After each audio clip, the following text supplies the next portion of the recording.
and welcome back to my channel, TorAthena, where today you are with us for doing the first book club. Yeah, first day of book club on the hottest day of the year. I'm so hot. We've had to turn the fan off because noise pollution. We have to close the windows and I have to put this jacket on because I hate my arms and I hate life right now.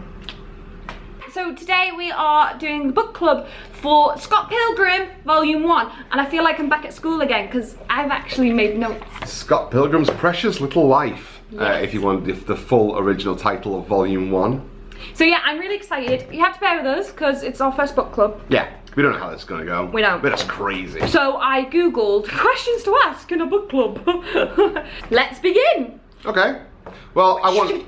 Oh! Sorry. It's for editing, sorry. So let's begin. So first off, just want to say this is a spoiler-filled video, so if you don't want to know what happens in Scott Pilgrim Volume 1, don't watch it yet. Go read it, then come watch. Okay? Do it. See you in a second. Put it on pause. Go read it. Go read it. Then come back. We'll see you in an hour and 8 minutes. Okay. Is that how long it is? You've got an hour and 8 minutes. Yeah. Any longer? I don't know, you obviously need help reading. I'm a slow reader. Alright, I revoke my comment. Takes me like an hour. The book, if you need longer than an hour and 8 minutes, put the book closer to your face. I've been reading wrong all my life. Your words are too small. They're just far away. Okay. Just edit and keep the insult that you want me to say. Okay. Well, first off, let's talk about what happens in this volume. Basically, you're introduced to Scott Pilgrim, who is a 23-year-old Canadian teenage, no, well, he's not teenage. yeah, young adult. A youth. Sponging off one of his mates living there, owning nothing, in a band that hasn't even had a gig yet, I don't think. Yeah. And he's just announced that he has a girlfriend who's 17 and still in high school. Yes. He then starts dreaming of this girl called Ramona Flowers, who he meets at a party, thinks he's blatantly fallen in love with her, asks her out. All been there. Yeah, asks her out on a date. They go on a date, and then they find out they've got their first gig, and during the gig, he has to fight someone, of which he... Matthew Patel, who he does win in a fight, and he turns into a couple of coins, where Ramona admits that that was one of her ex-boyfriends, and if he wants to carry on dating Ramona, he has to fight another 6 of them? well, another 5, because I think, oh no, there's 7 even. Yeah, so another 6. Another 6. Evil ex-boyfriends if she Evil wants exes. to continue dating. Evil exes. Evil exes. Evil exes. So that's pretty much what happens in Volume 1. Yes. So basically, how did you find the first volume? I know you read it years and years and years ago, but when you read it, how did you respond to it? Okay, on first picking up a copy of Scott Pilgrim, I wasn't very charmed by it. I think, I mean, Brian Lee O'Malley's artwork on first approach is kind of a bit whimsical, and I wasn't keen on it at the time, and I just wasn't charmed by it. Somebody bought me the book basically, and it sat on the shelf for absolutely ages. Really? I just didn't want to read it. I was told some story about, well, Edgar Wright wants to make it into a movie, and I was like, and? You know, that doesn't mean I have to read the book. But then one day, I picked it up, I flicked through the first few pages, and I was like, yeah, okay, I like it, it's alright. But then there was a pivotal moment where I was reading it, and I was like, I love this book, I adore this book is amazing. And then from that point on, the style and the look of the characters and the jokes, and I think the voices, because I don't think I'd gotten used to kind of like how people talk in this. Yeah. The sense of humor is very, very, very dry. It's kind of like knowing somebody just purely on text messages and stuff like that, and then meeting them in person and then seeing, all right, I got your tone of voice now. Yeah. So now I know this is funny, and then you read it out. So at the beginning it was very, very difficult, but then I got it, and it was absolutely hilarious, and every single line that came out of somebody's mouth was just classic. I read this about 5-6 years ago. Someone handed me the first volume and went, this is amazing. And this was before I was even into comic books. And I read it and I enjoyed it and I liked it. And I knew the film was coming out. I think that's probably one of the reasons they lent me it. And I liked it. It's not like I was like blown away and I was like this, because when I read Civil War, I remember saying, I'm into comic books now. This didn't have that effect on me, but by no means did I not enjoy it. Then I went to go to the cinema, and from what I'd already read in just volume 1. I was watching the film going, this is perfect. Identical. Like, yeah, identical. Like, and to this day, I've never seen such a good film, a book to film adaptation. Yeah. So I thought that was really good. And then reading it over again now that I'm more into comic books. So I think you do appreciate a comic book more when you understand comic books. I know that sounds stupid, but reading it again, I'm reading it going, I don't know if my emotions, like I don't know if I've evolved in humour or what I like in literature, but I love it so much more the second time round. I appreciate so much more that I think I blatantly missed when I was 19 reading it. So yeah, I loved it. I was really into it. I've just had to re-skim it to refresh my mind, and I just really enjoyed it. Can't wait to read the second volume. I want to carry on reading, and that's the important thing. And I mean, the thing about already reading it and seeing the films is that you know they get so much better as well. It's kind of like, I think remembering back to the first time I read these, kind of like it found its feet around volume 3, I think, and that's where kind of like everything just, every single jump, I got it, you know. But that was around the time as well that the film started going down its own route. So the film kind of around kind of like number 3, which I think is the vegan. Around that point the film does that thing, but the books do that thing. I'm excited for that then. yeah, definitely. So what's the next question that typically gets asked? You don't like stop talking, do you? You don't like the pause, do you? Sorry, okay, I will do a beat. All you're thinking is like edit point Ilan. You can see when I'm starting to get more attention, I'm just doing this one. Okay, so now we're discussing the characters. So obviously the main guy is Scott Pilgrim, who is a very relatable guy for all the wrong reasons. He's selfish, he's childish, he's geeky. There isn't actually a single good trait about him. He's already like cheated on his girlfriend, who's too young for him anyway. He shouldn't even be going out with her. And he's already cheated on her by sleeping in bed with Ramona.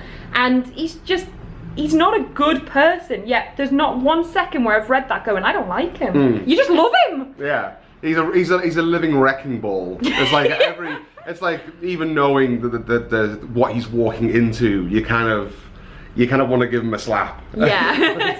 but that's the thing, that we all have a friend who does that. But you don't stop them completely, because that's your live entertainment for the day. No, that's not what you do, Lucy. Oh. If you have a friend who tends to walk into trouble, you kind of say something. You don't sit back and go, "This is going to be brilliant." Yeah. Unless you're thinking about me.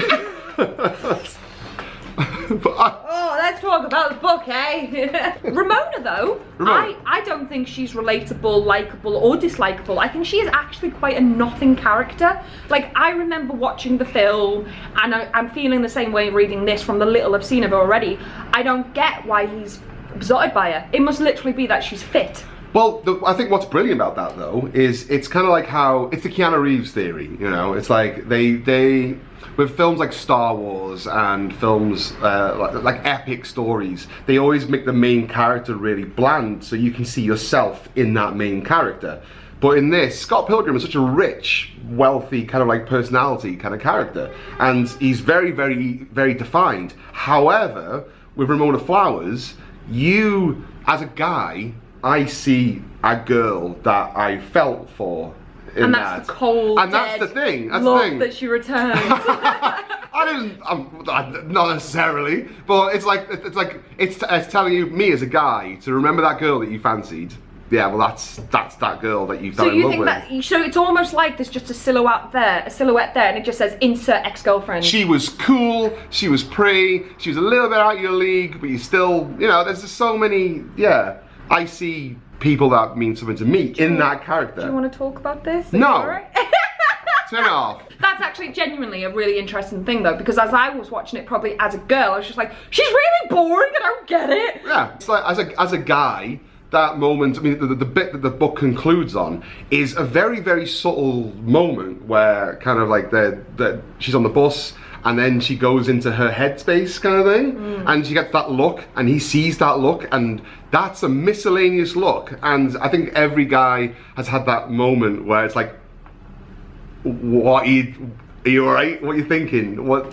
what does that mean, you know? Where's the translator? What Where's just the happened? translator? What just happened? You know, why is this not cool all of a sudden? And yeah, it's exciting for that reason. It feels like a real thing. And again, like I said, it's like you draw in your own experiences and your own stories when you fill that character. Ramona Flowers is a bit of a blank slate.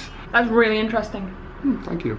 Sorry if the camera cut looks a bit weird, we just had to play with the camera. So basically the structure of this story and the plot of this story, I'd say it's very fast paced. Yes. It's continuous, it's chronological order.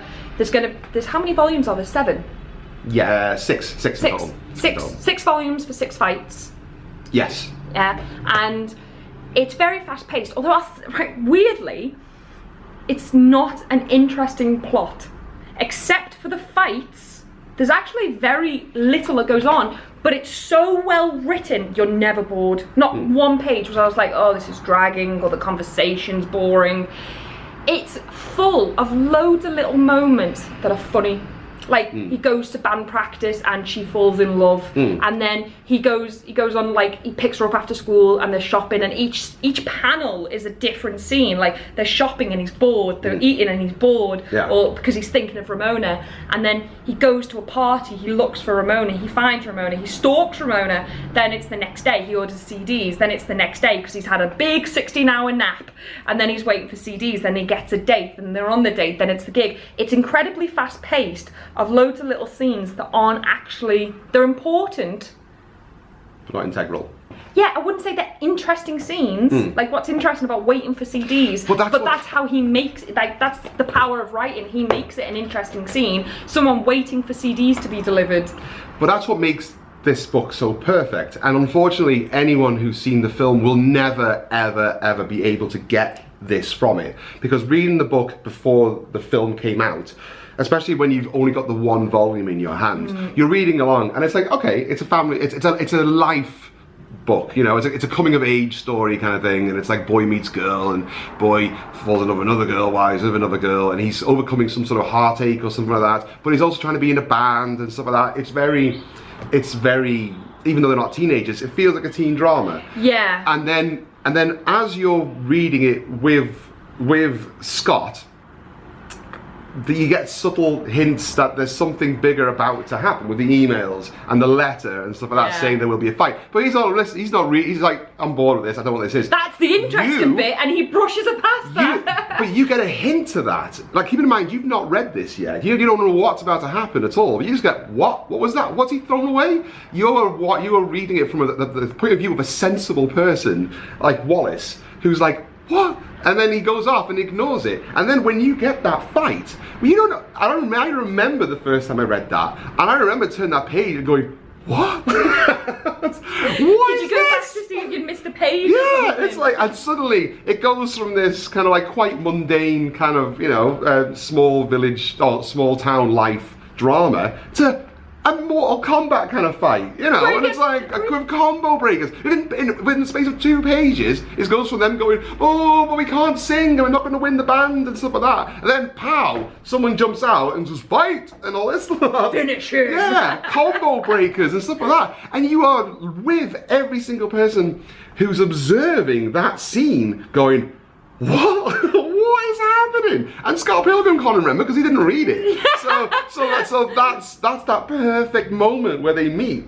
And like I said, like reading that book for the first time before ever hearing or knowing about that film is such an amazing and wonderful moment. And I feel, I mean, again, if you read it before the film came out and before there was even a trailer, then we're privileged to do that. I don't think it grabbed me that much, so maybe I did know what was going on, because I think you're right, because I was reading that email thing and I was laughing going, that's so accurate to the film, but you're right, because I'll never go, wait, no, wait, what was the email? Because I know what the email is. The only thing that I'm thinking of is that's really accurately done to how it was done in the film. Not, wait, I want to know what that email was. Yeah. Which I probably would have. It probably would have eaten me up alive. It probably would have angered me that I didn't understand what was going on in the fight. Because I hate stuff like that. Yeah. But yeah, yeah, it's a very surreal film. Like, it's a very surreal book in general, and I actually really like that. I really like that it's so realistic. They never questioned that someone just turned into coins when he won. He just goes, oh, coins. No one questions that she uses his mind as a highway to get 5 miles and 3 miles in 15 seconds. Yeah. And he's like, a what? Like, he actually goes, a what? And she goes, oh, did they not teach it in Canadian schools? And I love it when he says, oh, like in Super Mario 2. She's like, no, not like that. And it was just a strange line. And that's it. They never explain it any further. But I love it. But I love it so There's a highway inside his mind. That's how we met. Because, like, in my notes, because I forgot about that, you can't see it, but it goes, why the dreams? And then I put, oh. It eventually explains it. I mean, that's something that the film very, very...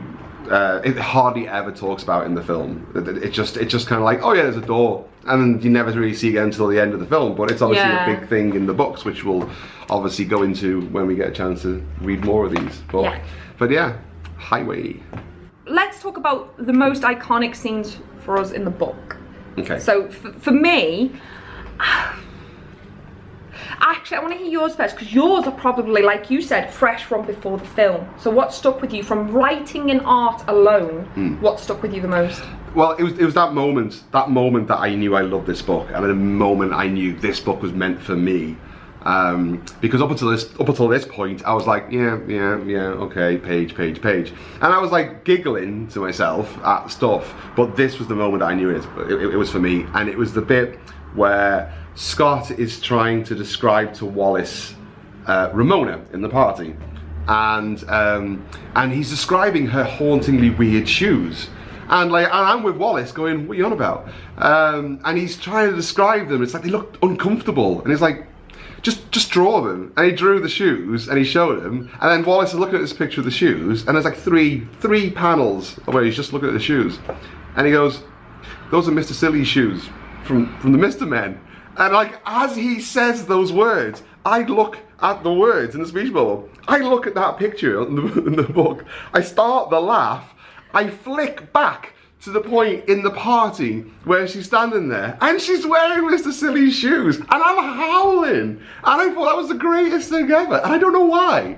But it must be something about me as a person that thinks that is just perfect. And I'm laughing, genuinely laughing inside now. And that was when my heart is yours.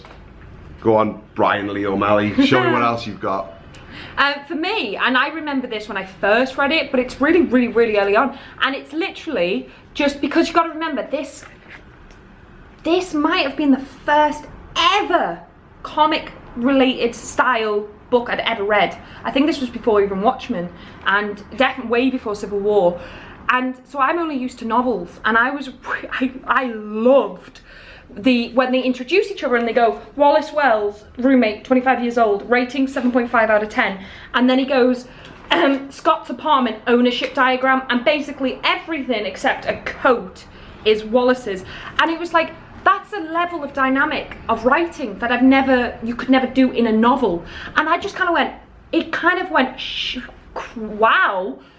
This is something I've never been introduced to before. This is really different and I really like it. And it opened it up to a totally new level of comedy that I'd never been exposed to. And then the other one for me is when they meet each other in the party, and Scott goes up to Ramona and he doesn't really say anything. He just goes, kind of stands next to her, and he kind of like, he talks about something, and then he goes, I'll leave you alone forever now. And she goes, thanks, and walks away. And the next page is, and then he stalked her until she left the party. That's so funny. Like, we have TV shows now, like Arrested Development, Always Sunny in Philadelphia, that use titles like that to be funny. Even Frasier did it a little bit in the 90s, but most of them are quite new. Like, Always Sunny in Philadelphia wasn't out, or at least wasn't watching it because I didn't have cable when I read this. This was like a whole new level, a way of being funny. Yeah. And stuff like that really stuck with me because I was like, that's so new to me, and I loved it. And that's what makes Scott Pilgrim for me, is just how blatantly surreal and funny and obvious it is, and I love it. Well, that second scene, the one where he stalked her, was perfectly done in the film as well. Yeah, it was. I always loved the first bit you mentioned, the panning across the room. I remember seeing the lesbian kiss poster on the wall, and obviously kind of like in the 90s that was like everywhere. Yeah. You could buy that poster everywhere in Virgin Megastore, and I just remember seeing that poster and just again it was one of those kind of like things that grounded it in reality. Yeah. And it made it so funny and it made it so brilliant seeing that poster. I think that's Scott's poster, isn't it? Probably. That's the one thing that's his, I think. Yeah. It's his coat and the lesbian poster. He owns a coat, and Scott's coat, Wallace's coat, brackets better. Lame poster, Scott. Yeah. That's amazing. But no, perfectly done. I think the book itself is just, yeah, I think it's brilliant. Actually, one more question then. Yeah, go on. I would be interested to know what you think of the art, because I don't think you've mentioned anything. Oh yeah, that's a good point. I did not talk about the art. The art absolutely didn't bother me. It's not my favourite style. My favourite style is Fiona Staples, like very clean, crisp, almost Saturday morning cartoon. Very much like your style. I love it. It's like I think that's one reason why I genuinely adore your work, because it is my favourite style. This will get edited. And I like it to be very clean. I don't mind black and white because I think it works really well with some stories, like Walking Dead works really well at being black and white. I think Bone, as an example, worked much better when they coloured it. But I also think it's quite cute. I think it almost reminds me a lot of very mangery. It's very young, it's very, I wouldn't say childlike, but I would say playful. Yeah. So it's not that I don't like it, it's not my favourite, but it also doesn't offend me. Well, like I said, I wasn't interested in the artwork at first, and it was only around the third book where I realised this could not be drawn in any other way. No, to be fair, I don't think like Fiona Staples would be good drawing Scott Pilgrim. I think it's perfect for the story, and I think that's why I'm saying like it doesn't offend me, but it also doesn't, like I'm not like in love with it. But I think on an art level of what I think it's like an 8 out of 10. For Scott Pilgrim, it's an 11 out of 10. It's turned up to 11 for Scott Pilgrim. It's perfect. Well, you should be interested to know then that they've quite recently released all 6 books in full colour. Really? Really? See, I would, like I was just about to say, I don't think it needs to be in colour, but I definitely think it could add something. You should see it in colour. Because this is a very colourful story. It's very vibrant, it's very much alive. Like, look at the covers are just so rich in colour, and that does add to it. I would be really interested to see that in colour. Thank you, Scott Pilgrim, or Brian Lee O'Malley. No, Scott Pilgrim I'm thanking, not Brian Lee O'Malley. Okay, just the creator, like effectively he's a god in that world. So that's it for today. This is today's first book club. I hope you enjoyed it. What did you think? Genuinely, this is a new thing for us, so please, by all means, respectfully leave criticism or praise or whatever you thought, your opinions down below. We'll love it forever. And yeah, did you enjoy it? We're gonna do the next volumes, obviously, but this is volume 1. Yes. And yeah, I really hope you enjoyed it, guys. And obviously, what did you think of the book? Did you agree or disagree with our opinions? What did you think on your own things? Just give us, just please comment and talk. We're so lonely. Yeah. My friends. But yeah, also if you've got any interesting questions, because obviously we want to kind of like make this so it's quite a templated kind of video, so we ask the same questions each time. Yeah, like the type of questions you think we missed out asking. And yeah, and also obviously you know that we're going to be doing the Scott Pilgrims, but if there's any other things you want us to read, yeah, please leave comments and suggestions. Definitely. Yeah, thank you for watching. This is Ilan. Please check him out. His link is always below when he's in the videos. Not when he's not, because that'd be weird. Yeah. But yeah, and please stick around as well. I now do a video every Monday and Thursday, and it's always geeky or awesome, so. Well worth your time. Well worth it. Sometimes worth your time. Depends how busy I am. Depends how much effort I can be put into editing. You wait for me to say something then. It's like, I can't even be trying not to say something because you don't want me to say anything when you want to edit. I love it though. It's my channel and I can't even be arsed doing a book club by myself. I'm like, Ilan, do at least 50% of the work for me. I did! I know, that's what I'm saying. Okay. I'm just saying, like, that's how lazy I am. Okay. It's brilliant. So yeah, see you again. Bye! Bye! I'm sweating so much. You alright?